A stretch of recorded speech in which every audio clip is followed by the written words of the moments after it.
Hello, welcome to another one of my YouTube videos. This one takes us to the Great Scale Train Show at Timonium, Maryland, the weekend of October, I think it was 12th and 13th, or maybe 11th and 12th. We set up on a Friday night and we broke down the modular display on Sunday afternoon. It was part of the Capital Area Fremo group setup.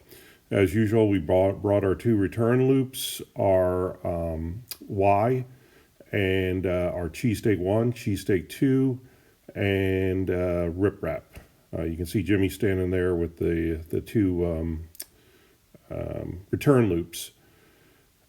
There's the our Northern Reading engines, kind of testing them out as we got set up. Jimmy was running one of his auto rack trains, which he's slowly building over time, primarily because of the cost of these models. I think usually you're talking about $70 to $90 a car for these things, so it's a train you build slowly over time. He got two more at this show. He probably gets about one or two per show, and the train slowly grows. There are a variety of auto racks. Some are Zac Rail, scale trains, and Atlas. The Atlas seem to run better. The scale trains are a little more finicky, but they look very nice. And he did get a couple scale trains this weekend that were the operator series and not the rivet counter series, and they seem to run well. The one thing you notice the difference between the higher quality ones and I'm not going to say lower quality because they're all really nice compared to if you were a modeler in the 1980s or earlier. So no complaints on any of them. But the really nice ones, you can see through the metal on the sides, and it's I don't even know how they build them, to be honest with you. The last one there, that's an articulated auto rack, which Atlas put out, I believe. So he's pulling out onto the main. We're coming off a cheesesteak, and we're rolling onto the main. The Rogers over there on the right, running his first train of the day on Saturday morning, and we're pulling through Trap Rock module right now, which is on loan to the group from the person that built it is in college, I believe, and it's been on loan for about 3 or 4 years. So I don't know if he's going to eventually get it, or Tim usually brings it along with his modules, Tim Bowser. So you're looking back here, you can see there's cheesesteak 1, and then cheesesteak 2 was next. The cheesesteak modules formed a branch line, a small branch, industrial branch, along with a new attendee. Although he's been here before, but the first time bringing modules, which was Dave Martinelli, I think I got his last name right. He had one module beyond the two cheesesteaks called Altoona Excursions. It was a 90-degree curve with a 36 degree radius, or 36-inch radius. So we had to kind of put it on the end of a branch line because the minimum radius for mainline in Fremo is 42 inches, and that does make quite a bit of difference. You can see we had a few improvements to some of our buildings. We added some new buildings to the corn syrup plant, although none of the buildings are finished or weathered. They're just kind of mocked up almost, in my opinion.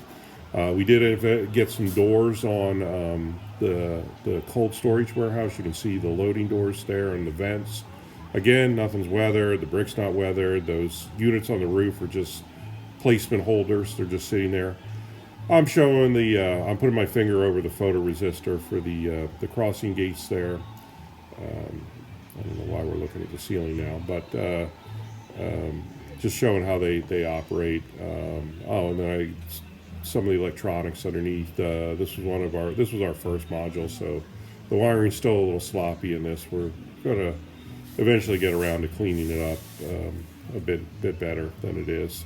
You can see there's an Arduino with I don't know what I got stacked on there. It might be, I think it's just a terminal block thing, like stack for the Arduino to make it easier to hook up the wires. To the right of it's just another terminal block. The one sensor is on Cheesesteak 2 and the other sensor is on Cheesesteak 1, so we need to disconnect them and connect them every show. There's a sketch written for the Arduino that I programmed that just basic, light, get the photoresistor is a certain analog reading, it turns them on or off. And the flashing circuit, I think, is just a separate flashing. You can get them on like eBay or Amazon. They're these little flashing circuits that cost like $1 or $2 a piece. So I think I have 2 of them under there, one for each sequence of the lights, because they alternate the LEDs, and I think there's 8 LEDs on each signal tower, maybe more. So you do need to kind of like have them flip-flop. That's Dave from Pittsburgh's new module that he brought with us. For the first time, he has another module on the second branch line, which is kind of in the background in the middle. You can see that. There we have, I'm showing the door operation of the corrugated paper warehouse or corrugated box warehouse. I'm not sure what it is. They get box cars full of paper. That's all I know. That's a paper building too, by the way. I think I've mentioned that before. And someday I'll get in my paper modeling. And again, even though it's a paper building, it's kind of pre-finished on the outside. They just printed out on your printer. It still needs to be weathered. It still needs a lot more details. We have a lot of empty spaces on the module. The bridge is not done. The scenery here is not done. I've said this probably ad nauseum, so I'm going to shut up about it. You can see in the distance there that's Yaron's Reading Bridge over the Susquehanna. That is kind of one long leg along the outer edge of our setup. There's Yaron kind of ducking down there. And it's interesting. When we set up, we ran into some problems, which again helps. Fremo is so adaptable and flexible. It's such a great modular system that you can, because you're not building a layout that has to meet on the other end. Those layouts are kind of boring. They're just big rectangles or combinations of rectangles and curves, but they're all like preset sizes, so they end up closing. Fremo doesn't have to close. But we do run into problems with poles and the angle. And a good example was the bridge. I'm showing you some 3D printed parts that we're doing for the corn syrup plant. That's a smokestack top I designed. That's actually from a Focus Creative group. He builds sells 3D files online for model railroaders. That was not expensive, and you can print as many of them as you want. Some cooling towers, a lot of empty spaces. But what I was getting at before was we set up Trap Rock, which is the module off of our branch right there, the one to the just to the right, the darker one to the right, or to the left, the Cheesesteak. That was our first module we set up. And what happened was the bridge is 56 feet long. So if the Trap Rock was off by like a few degrees off of perpendicular to our edge of our allotted space, what happened was by the time you got to the end of the bridge was like a foot and a half over where we thought it was going to be. And we still needed to add a return loop on the end of that. So we had to kind of move our module, and we had already hooked up our modules, so we kind of had to hook them up and adjust everything, but we were able to do that with enough people there. The bridge is on wheels, so that's easy. Ours are not, so that was we had to have a couple hands on it to move them around. But when we got around to the other end, we have issues with poles. We have issues with the branch line coming down the center, the second branch line, which comes off the Y. And we also, both return loops were going to end up very close to each other. And we needed to make sure that there was enough space to walk between them, because that was going to be our only access to the inside of our space. And that's where we all sit and hang out and, have all our electronics and so forth.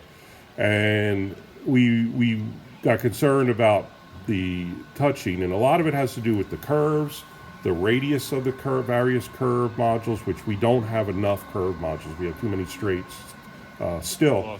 And so we did a lot of hedge scratching by around 5 o'clock, I would say, on Friday during the setup, and you know, You gonna have room kind of mock things up for a good 2 hours, maybe 3 hours.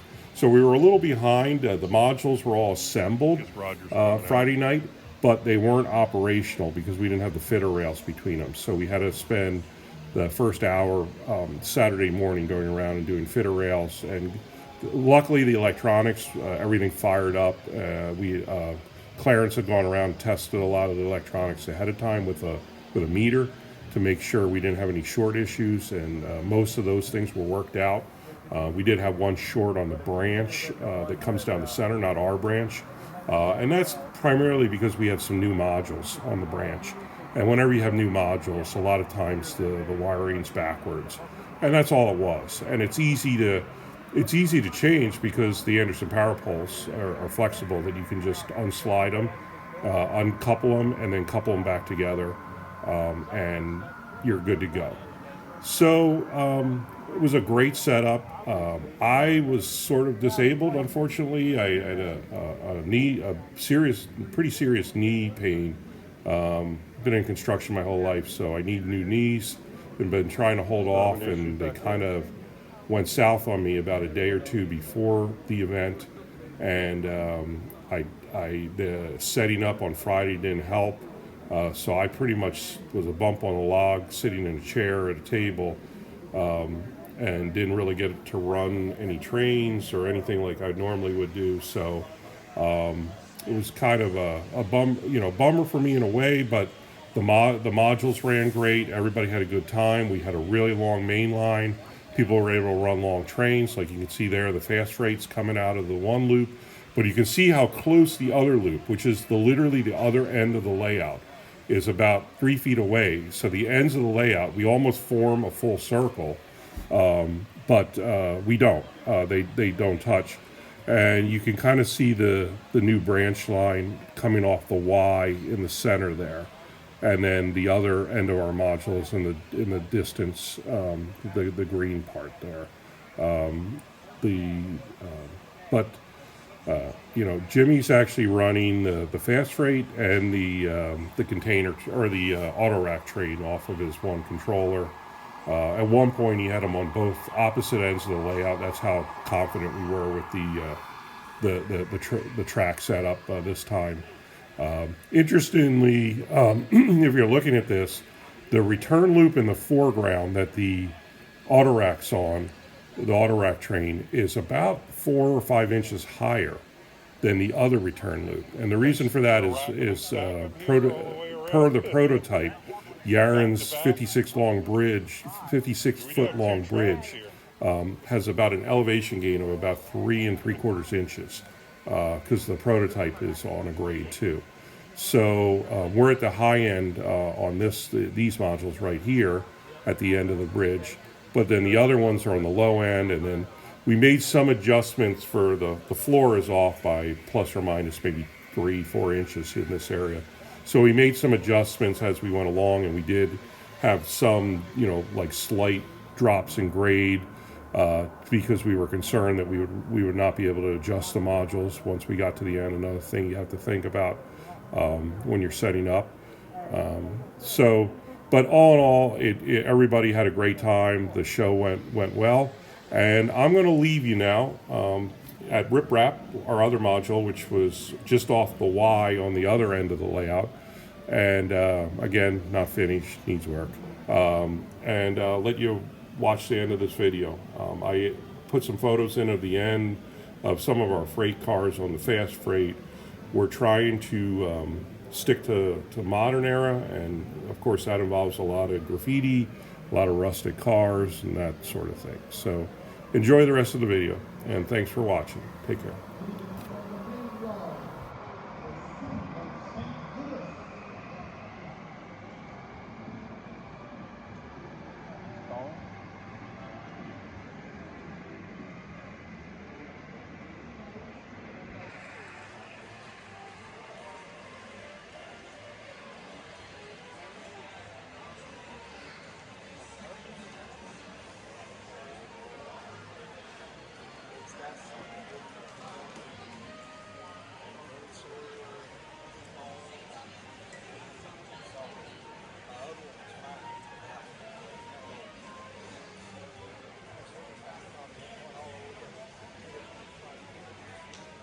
backing up over there.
Well, I'm going to need access to those stacks. All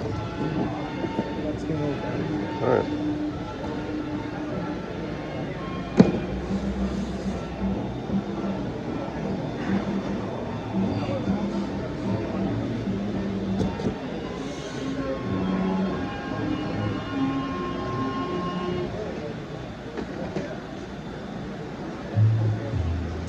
There's an awful lot of unused real estate in this part of the building.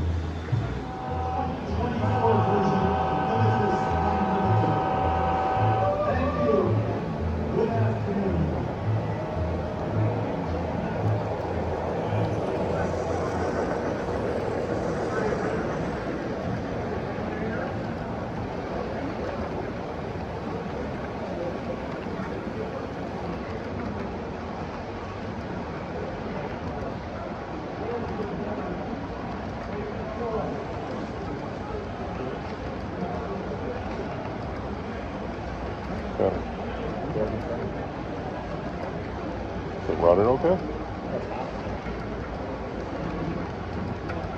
It's not anything we did, right?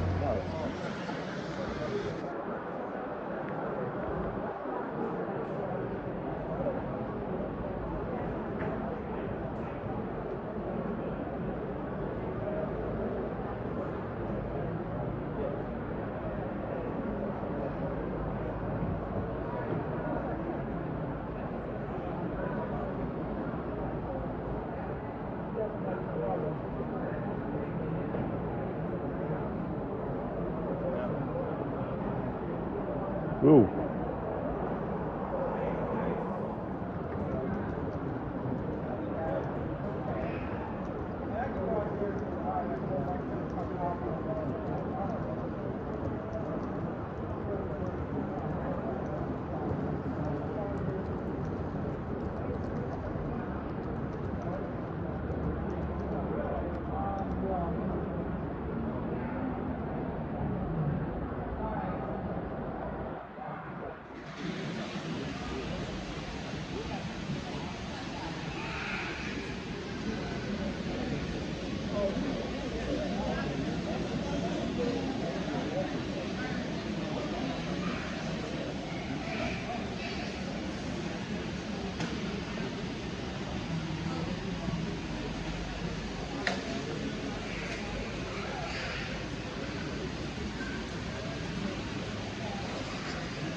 The run rail was bent out a little bit. I pushed it in. Maybe that was what it was spreading enough to wiggle it to jump the points. It's possible. We'll see how it does over at Brown's Yard going into it. Oh, you're on the other track now? No, I'm on the same track. I forget where the bump was, either here, the bump's down here.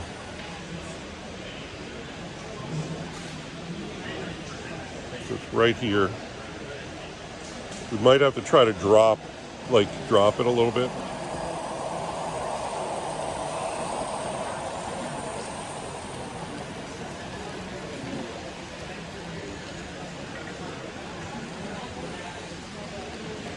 It's going uphill this section way, so maybe that's changing the dynamic on it. When it's going downhill is when it goes off. I think we need to drop, this is, whose module, is that Brian's? Yeah.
You short?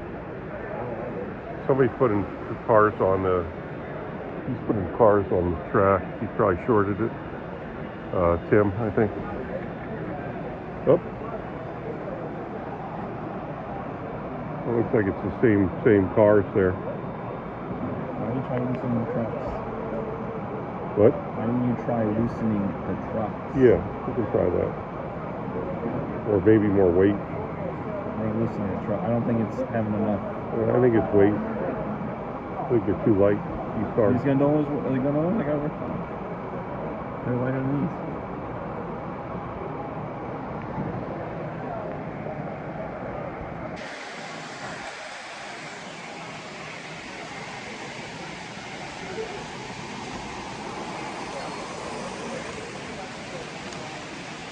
We fixed the issue over Brown's Yard, between Brian's and Brown's, so